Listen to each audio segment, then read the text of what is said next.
I'm an artist who makes mostly sculptures and installations. I didn't go to art school. I didn't really study a particular media, or I never started out being good at a particular media. So I think that's how the sort of plurality of media came about. It was just trying things out or trying to learn new techniques, and I really enjoy sort of trying to figuring out a new media. So, well, this exhibition is very specific because nearly all the work, apart from one, is made out of ceramic.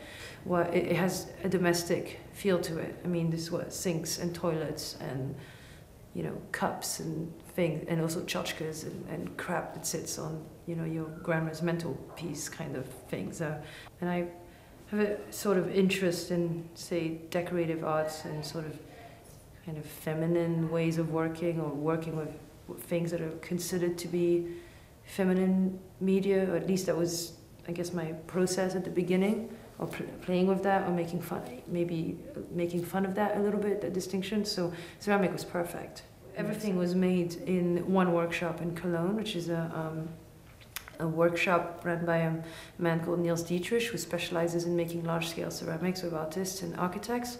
So you basically go there and he helps you make your work. He's the one who knows about ovens and firings and glazing and all this kind of ultra-technical stuff. It's also incredibly heavy. So there's a lot of lifting and stuff like that I wouldn't be able to deal with. And the other piece in the show is a big neon, so that's a completely sort of hands-off process. I make a drawing on Illustrator on the computer, and I email it to a company, and they produce it and they install it. In Geneva, where I grew up, there was a big squat scene at the time, and this was very active with clubs and, you know, raves and sort of tech kind of music scene, and then all kinds of artists ran galleries.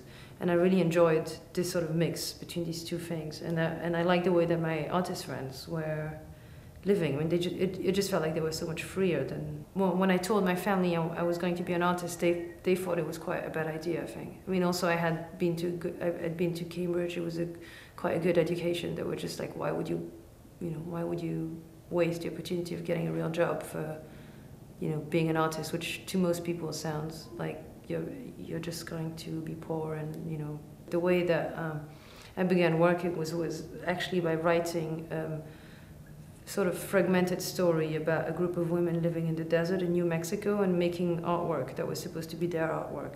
What I was interested in was to imagine the story of a world that was completely different from the world where we live in, where there wouldn't be any of the kind of, you know, strictures of work, jobs, wages, you know, bosses, favors, you know, all this, and it was supposed to be founded only by women, so it was also this kind of idea of free girls doing what they wanted.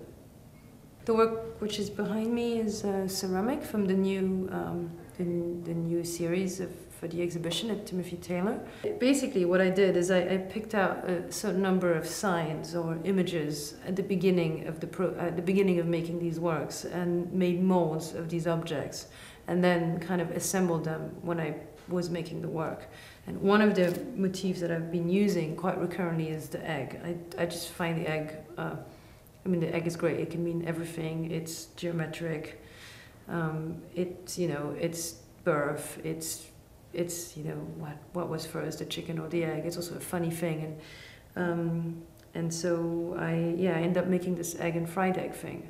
All the titles from these works are taken from a book of Zen poems, and basically randomly, the titles are randomly allocated to the individual works, and then, you know, whatever meaning occurs.